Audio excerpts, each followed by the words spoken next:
Square Peg. One thing that we always hear in our podcasts is how critically important and difficult it is to build a talent engine for a startup.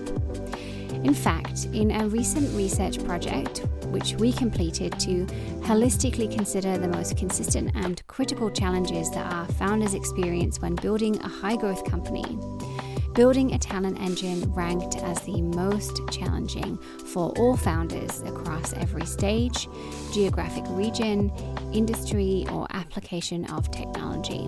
For every founder of every stripe, the talent engine remained the most difficult component to get right. And so in response, we're building a new function at Square Peg to help our portfolio founders establish world-class talent foundations for their companies. And we're hiring a global head of talent to build towards our 5-year vision for a world-class talent platform at Square Peg, working alongside our portfolio and team. The role is unique in that it focuses on foundation building for scale. To us, this means consulting on a founder's long-term organizational design and talent needs, advising on the most effective talent strategies, developing a global pool of exceptional senior executives, a network of world-class search firms and recruiters, building a resource bank of benchmarks and best practices for recruitment, compensation, and talent management, as well as leading talent internally at Square Peg. We've structured this role in direct consultation with our founders with the intention to offer support at moments of transformation, post-investment, pre-scaling, and around critical hires.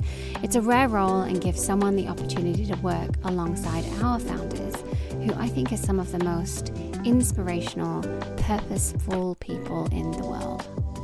On today's episode, we have a collection of stories from our founders, some new and some old, that'll explore what it's like to build a talent function in a high-growth company.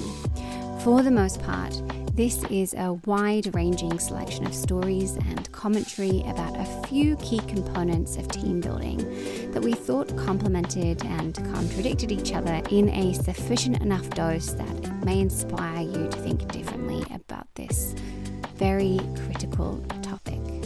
And to begin, we're starting with Ashik Ahmed, the CEO and co-founder of Deputy, an Australian tech company used by hundreds of thousands of businesses worldwide to roster their teams and facilitate teamwork. This year, Ashik plans to hire 100 people, with another 100 roles likely next year. And having already grown the team to over 200 people, Ashik's been through one phase of scaling already.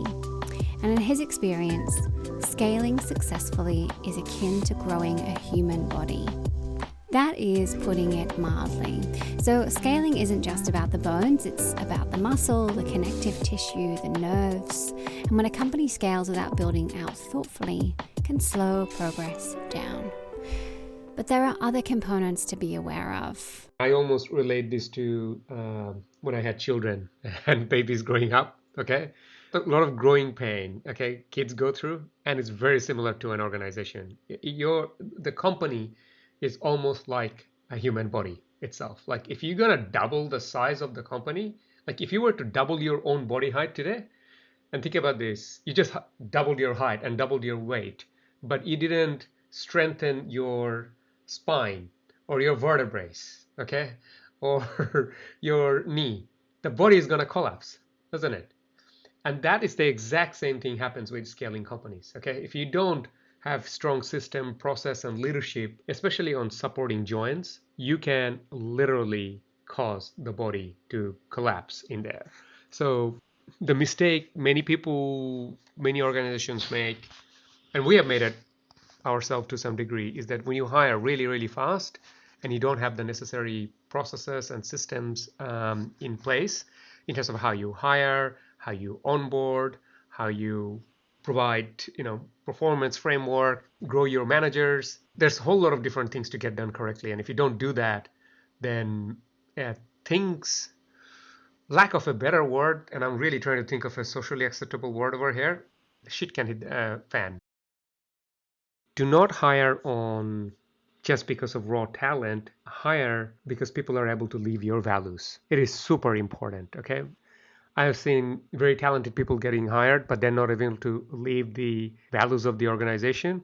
And they either cause organ rejection of other people in your company or self-organ reject. And depending on where you're hiring these individuals, how high in the leadership, the damage can be pretty extensive. So I would say that getting your hiring right. And to the point, I mean, one thing I have done and is I actually I've been a final kind of interviewer for many roles in the organization. Like every interview, doesn't matter whether it's a leadership role or individual contributor role. I have been a final interviewer, and when I have delegated that, I have delegated to the respective department leader in there, and I would have done a lot of peer interviews with them and share our notes that hey, this is how we are testing for this value.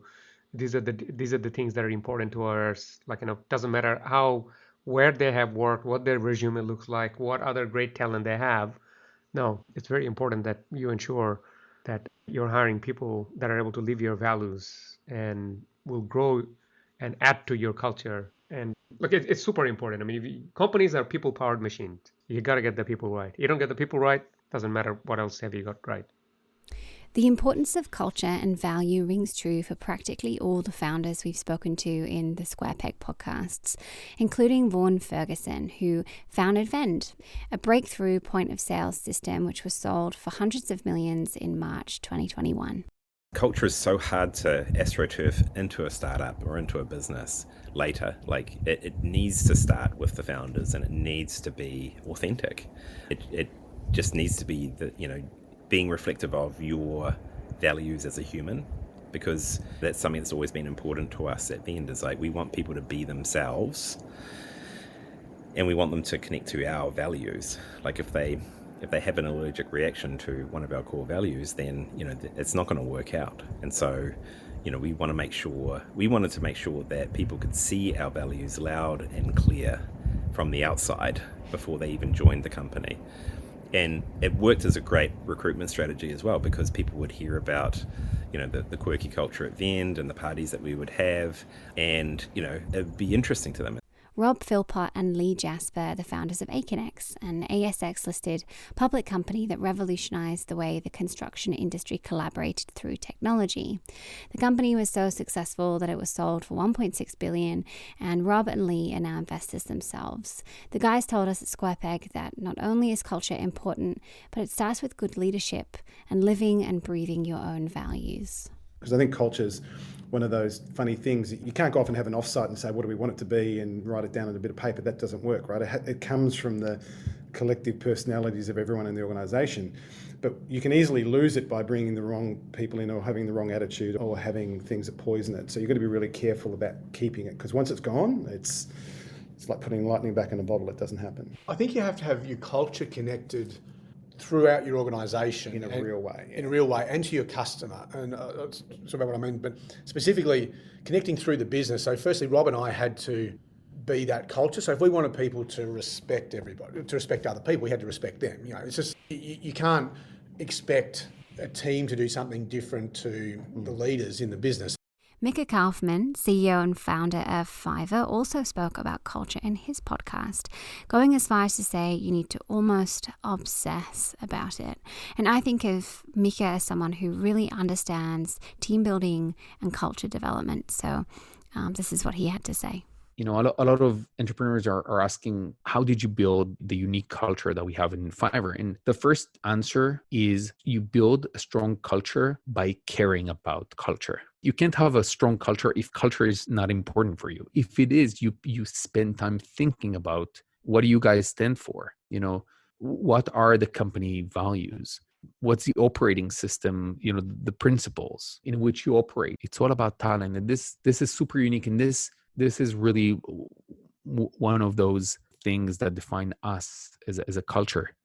These are the people that we work for, and the team understand that. And the way that the offices were designed even is that we mostly sit in open spaces, and you have a line of sight at the office to something that was done by our community, things that were designed for the office by sellers on Fiverr. So this is a great reminder of who you work for. And I think that this is very strong.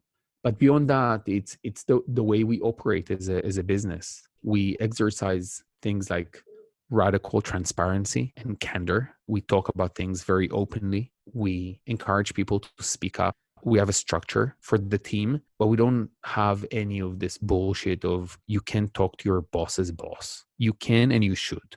I think, having a very strong culture is instrumental for the things that we want to do, for our resilience, for our ability to take complex challenges and find solutions. When you have a team that is very close, a team that a lot of respect, a team that doesn't spend time in office politics, but allows or understands the importance of teamwork, a team that understands that no one in the team is a black box with input and output. Every person in the company understands the company's mission, and they understand how their specific role contributes to achieving the company's goals. You create hyper alignment. When you do that, amazing things happen. You get tremendous amount of innovation that comes from every part of the organization. People speak up. People are connected to what they're doing, because you never know who's gonna come with the next great idea. We think that this is one of our superpowers, the fact that we have many offices around the world, and we have many people with different backgrounds, and that brings so much color, so many perspectives into everything we do. Anthony from Think and Grow, the recruitment agencies helping us find our head of talent, agrees wholeheartedly with Mika's statement and the importance of values fit and culture add. When it comes to talent, so often when talking to founders, and this goes from sort of seed and Series A all the way through a couple of different stages, a lot of founders talk about, the beer test and the importance of cultural fit, and there's, a lot of literature out there that says hire for culture, and, it's the most important thing.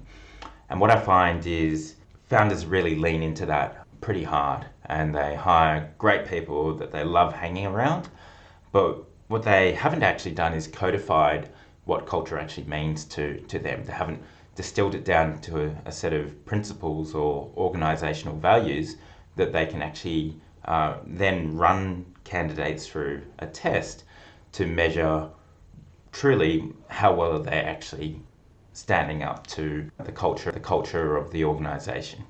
What they do very well is hire people that they like. What they actually end up doing poorly is hiring people that are good cultural fits for the broader organization. And so this over-indexing on people that we like can sometimes then result in not hiring people with deep enough skills, expertise, or knowledge. And the biggest problem that we tend to have, particularly in Australia, is there's just not enough talent that has actually done it before. And so what you end up having is this sort of scenario of what we call the blind leading the blind, where you've got a first-time founder, which is often the case in Australia, kind of figuring out this thing of how do you grow and build a successful business, and then you have the majority of the talent in the organization also having to figure out that same journey. And what we'd love to see change is there's a better mix of people in the organization that have done it before, and that's where we come in. The practical things that go wrong range from the very kind of simple to you hire too many people with a C-suite or VP title very early on in the organization, and so you have all these kind of cooks and not enough people actually doing the work. That's probably one of the problems we come across the most. But to be honest, it ranges from the very basic of actually not writing job descriptions for people, not thinking about not so much the problems that you need to solve now, but the problems that you're likely to have to solve in 18 months. And so the hiring you're doing now is often very focused on solving a specific problem that's in front of you, as opposed to the problem that's actually a lot bigger and a lot more juicy that's coming down the track. And so it's actually almost applying, the mistake they make is not applying the same thinking process that they might apply to, building a product or figuring out what investor they would love to invest in the business. In the sense that, you go and do some market analysis, you go and figure out who you would like, you go and pitch to them and sell hard to try and win them over. And you create most importantly, a value proposition that speaks really strongly to them. And so within that value proposition is that for someone looking for work is anything from a clear job description to obviously role title to remuneration to actually having clear expectations of what the role is that they're going to do. And with that in mind, there's a pathway in which they're set up for success in the organisation. So that's anything from on day one, you've got a laptop and you can actually open it and start doing some work, right through to you've actually got a budget, if you're, say, a growth marketer, to go and acquire some customers. So all of those different things are things that we see go wrong. So these are some common things that founders often get wrong. And Olympia Jager, the founder of Goterra, a waste management system that uses maggot robots to tackle climate change, overcame this very issue at the beginning of her hiring journey. I think that the biggest thing that I've done wrong is every time it hasn't worked out has been because I have somewhere in the decision-making process fallen prey to ideology, impression, perception, where it's like, oh, this is the kind of person I should be hiring at this stage. This person will make people think that we're legitimate, or this candidate is the kind of candidate that people would expect us to hire. And I feel sometimes a little bit unsure because the people that I resonate to tend to not fit in those molds. And so then you have those competing feelings where you're like, oh, am I uncoachable? Am I one of those CEOs that never hires the good people that are better than they are? Because we're all trying to live up to these incredibly difficult goals of like, hire people that are better than you. I'm like, what? Like, yes, but what does that look like? And how do I know if they're better than me? And how if I know they're better than me? And how do I know, like, what if they're better than me, but I hate them and they suck? Like, do you know what I mean? Like, you've got this sort of really weird aspirational direction, and then no information on how to execute on that idea of hiring good people. And so, yeah, the times I've got it wrong is when I've tried to hire someone that fit a mold or perception of a certain role, and I've gone more for the person that fit the sort of stereotype that you read about than I did the person that I liked or felt would do a good job. I don't know what the answer to that is for everyone, but I know for us what we've fallen back on and what our head of people, Laura, has just managed to do really, really well is just keep coming back to that first principle of who are you? Know yourself as a company. And if you can just lean on that as hard as you can, then you will build the framework and the metrics to go, if we are who we say we are, then this person must be able to do this, they must look like this, and they have to deliver on this. And if the person that we're speaking to today doesn't do that, then they can't be here, because it doesn't matter if they're the former CEO of, I don't know, Ford. They're not going to be the best person for us because two of these things do not work or fit. So yeah, just having the confidence to know who you are as a business and what your business actually needs.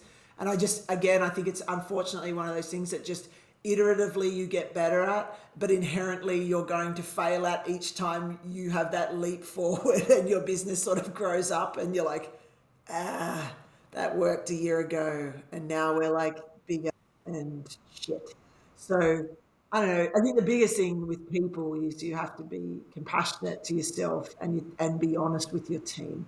And so be honest about when you're bringing people on, be really upfront about what you're looking for. I think it's really important to bring, particularly when you're small, bring your rest of your staff on the hiring journey. Elad Gil, the serial entrepreneur, operating executive and investor or advisor to companies such as Airbnb, Pinterest, Square and Stripe, also stressed the importance of having a balance between hiring for experience versus hiring for potential. We had much better experience in the company when hiring, let's say, for potential. So really, really smart people that have a good cultural fit typically can learn the job, but it changes over time. But I think you want to have a good mix of people that bring a lot of knowledge into the organization versus people that were really hungry, ambitious, smart, and, can learn the role. For me, building the right team is like building, soccer team, you sometimes need to have like really strong people in offense. So let's call them the potential. And you need to have some defensive players as well, which are more the knowledge. So you need to kind of have a good mix.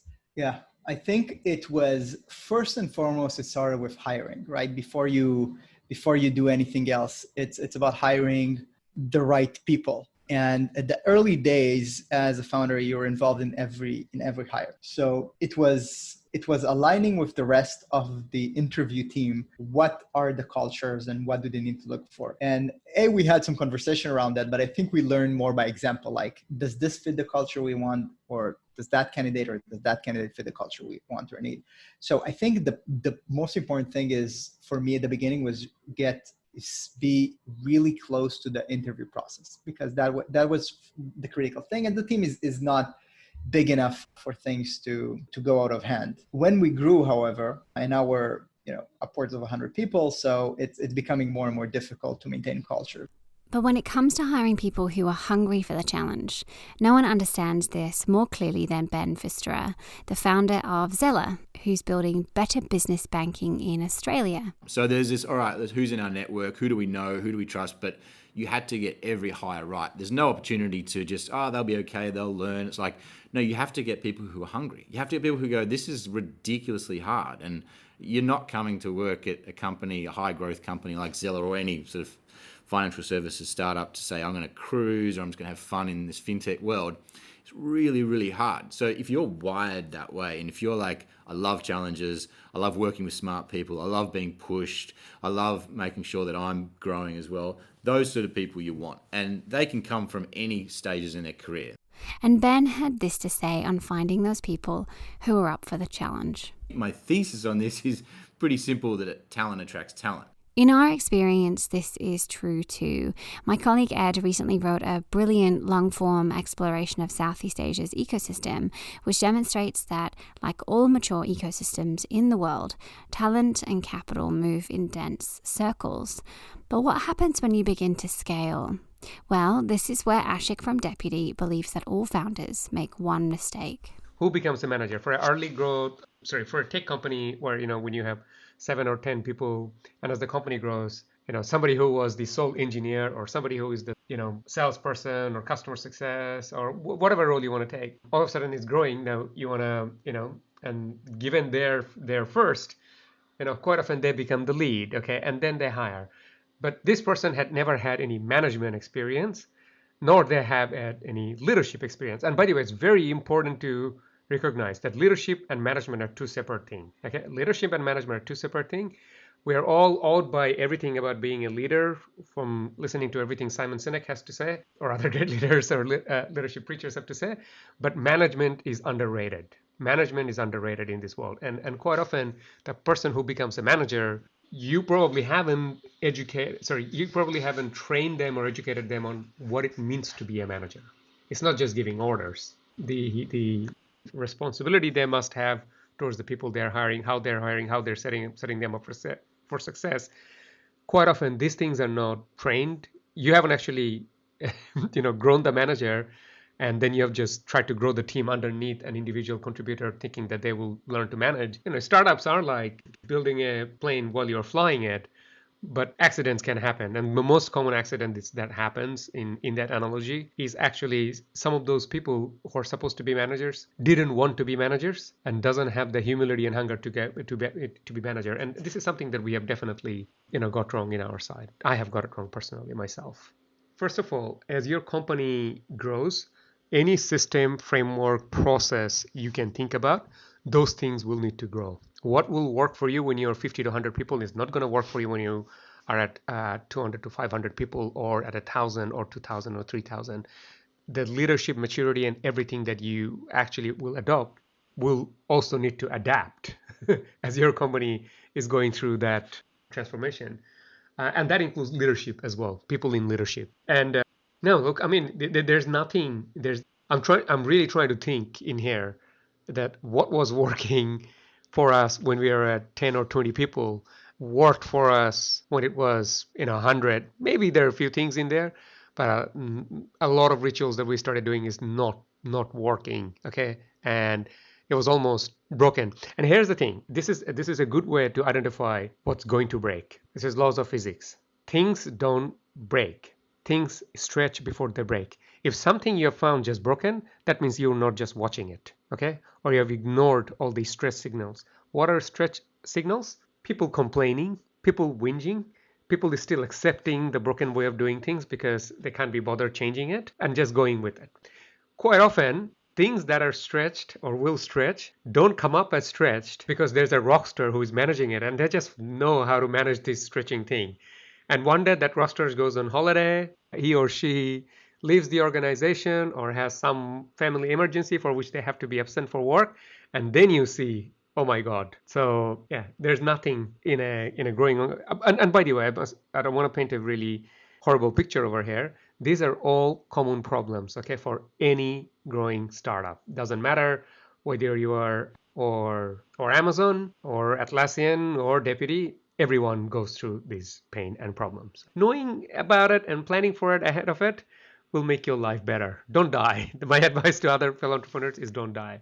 Look, another way of thinking about this, and especially this will resonate well those who have a computer science or software engineering background.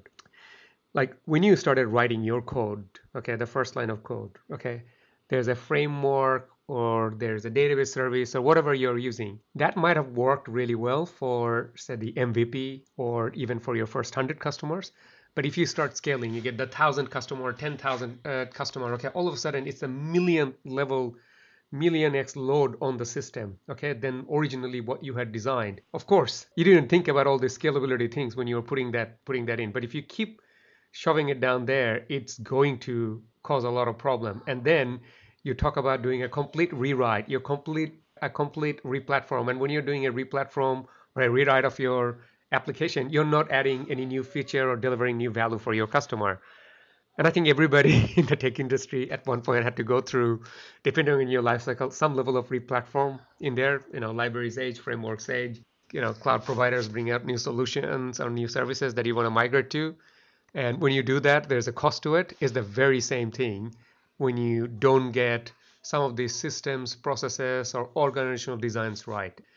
Except, I think the pain of doing a replatform is, compared to a re-architecture of an organizational design, is a tickle. Okay, doing a replatform of a code base is probably a tickle compared to having to do a replatform or re-architecture of your org design.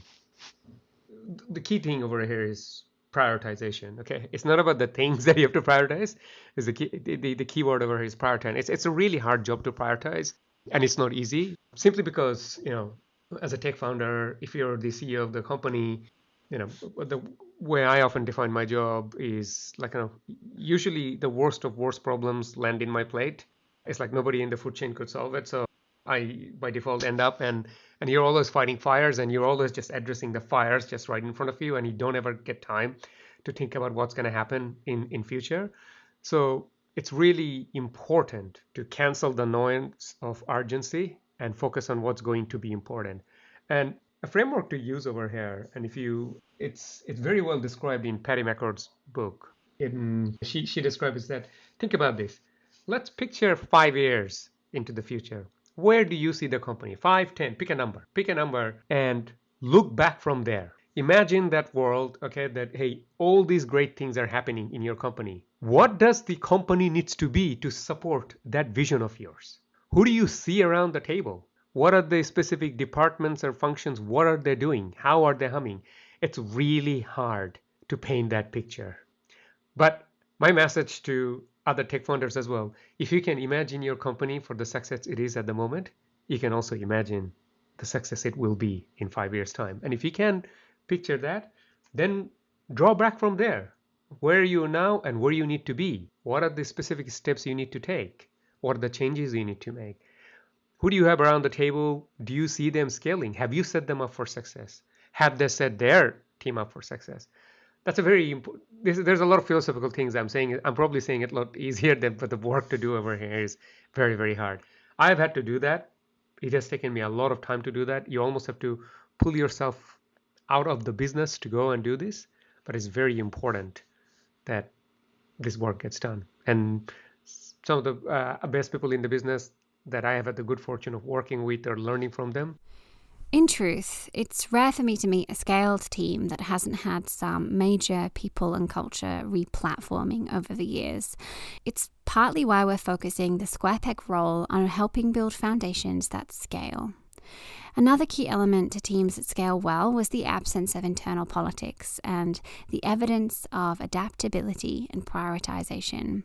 Our very own Paul Bassett, co-founder of SquarePeg, has said exactly this about the $8 billion company he co-founded with his brother Andrew, Seek. No one felt like someone stepping on their turf. Anyone could talk to anyone in the company. I could. I mean, one of the things I loved most was sort of spending time with the team in customer service who were really close to the coalface. I used to, for a couple of hours every month, I'd double jack with them and listen in on calls and stuff to understand what clients were saying and what they were hearing and stuff. But, that was, I think, again, an important part of the culture, where there was just an absence of, hopefully a fairly good absence of hierarchy. We always used to say at Seek that strategy was a top-down thing, but culture was a bottom-up thing. And it was really important for us that there be a huge sense of ownership by the entire team in the culture of the organization and setting the tone on a whole lot of things. And a lot of the best things that we did, or a lot of mistakes that we fixed, were a product of people in the organization just taking ownership and saying, hey, I want to run with this. So there is an element of sort of bottom up, for want of a better term, but there absolutely is an element of top down, which is, I think, by definition, culture is set pretty early and it becomes self-perpetuating because to some extent, we often hire people that look and feel a little bit like us, but also people tap into a culture and behave in a certain way driven by that culture. I mean, this is a really simplistic example, but if I'm in a city that is kind of pristine, if I'm a tourist and I'm walking around a city that's pristine and, the parks are perfect and no one throws any rubbish, then there's no way I'm going to throw any rubbish on the ground. On the other hand, if it's a city where there's sort of litter everywhere, I'm probably not going to think twice. I sort of say, what difference does it make? I may as well chuck this old Coke can on the street as well. So I do think these sort of cultures, some extent culture is self-perpetuating. And I think the influence of founders in setting that culture, both explicitly and implicitly, is of course really, really important. You touched on hiring, which you spent, I think, close to about 20% of your time doing at Seek. Can you walk us through how you thought or think about it now? I think for us, we used to think about it as a sort of two-dimensional thing. I now think about it as a three-dimensional thing. There's sort of three ways of thinking about candidates. One is values. I think it's really important to sort of understand that when you think about values, these are subjective things. It's not that people are good or people are bad. It's just that what are the things that are important to your organization and how aligned are those individuals to the things that are important to your organization. So that's one attribute, is values alignment. The second attribute is sort of, I can't think of a better term, but sort of horsepower, natural ability, raw potential, whether, and potential is different for different jobs. Some jobs require a lot of creativity. Other jobs require amazing attention to detail. If you're in sales type roles, the ability to build relationships with people is obviously a lot more important than maybe if you're a software engineer, for example.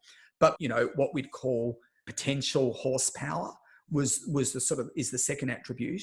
And then the third attribute is experience. I think at Seek, particularly in the early years, we unashamedly put values ahead of experience or horsepower. I think it's really important that when you hire people, actually thinking about the need of the role, thinking about the people who are successful in your organization, actually saying, well, being really conscious about it, being purposeful rather than kind of just sort of happening is, am I going to optimize for values alignment?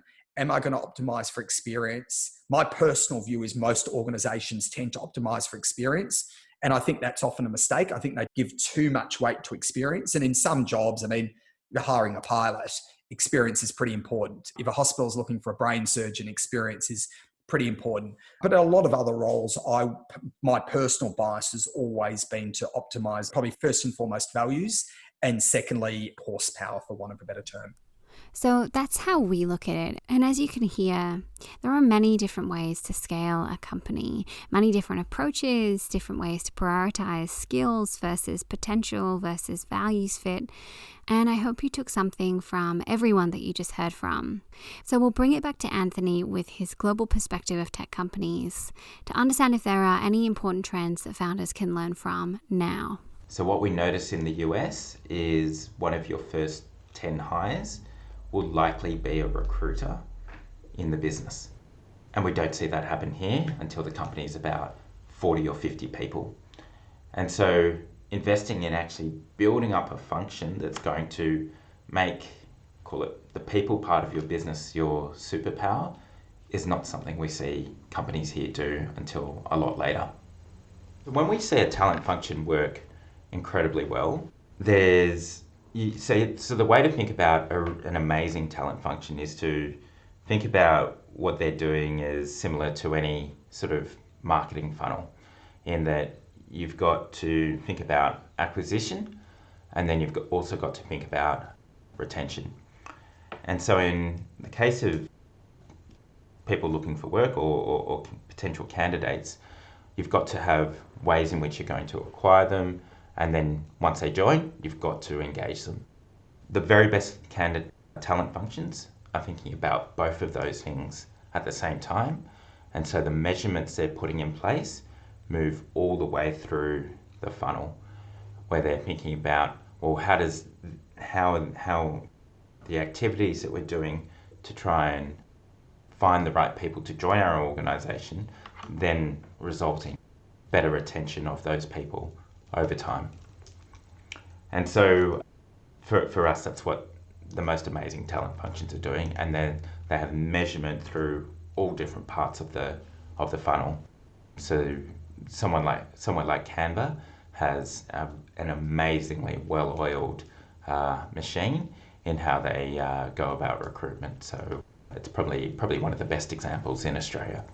Anthony finished up with a final piece of advice on hiring. Some of the other things that we find important, firstly, as a founder, it's okay to hire people that are paid more than you. It's probably one of the pills that you'll find you'll need to swallow fairly early on in the journey. And we encourage you to sort of lean into that. It is what it is, and just take it for what it is, and just accept that people are going to get paid more than you for a while. That's one thing. The other is setting KPIs and goals for the people that you're hiring, and doing so before you start the hiring process, as opposed to waiting until they join and then setting those up. The reason why we like to do it upfront is because what it helps to do is it forces you to ask the question, can this person hit those KPIs and goals, as opposed to asking the question once they join. But I wanted to finish this podcast with a fantastic final word from Anna White, the CEO of Vend. Hire people that are better than you. Hire people that you would want to work for, and don't be intimidated about bringing in brilliant people, because a brilliant team with a whole lot of energy and passion and clear kind of a strategic direction can do amazing things. Then those people will hire the best teams around them, and you just get that brilliant flywheel of just A players everywhere. All in all, I hope you can hear just how vital our founders know it to be to hire brilliant people and empower them effectively within their organisation. As we continue on our mission to empower the exceptional, we hope to find our talent leader who can establish this exciting new practice at SquarePeg and empower the lives of thousands of people within our portfolio of extraordinary founders and team members. If you're curious about the Global Head of Talent role at SquarePeg, you can find details on our blog at spc.vc. And if you want to find out about other talent roles in SquarePeg's portfolio, this week's All Signal newsletter is dedicated to open roles in talent teams across the global portfolio at all levels of seniority, so you should sign up for that online too. If you want to hear any more from any of the founders we've included in this episode, you can learn more about their journey and background in our previous SquarePeg podcasts. A big thanks as ever to Sarah, our producer, for stitching this episode together, and to the brilliant founders of Deputy, Vend, Aconex, Seek, Zeller, Fiverr and Cologenomics for their insights today. We'll catch you soon.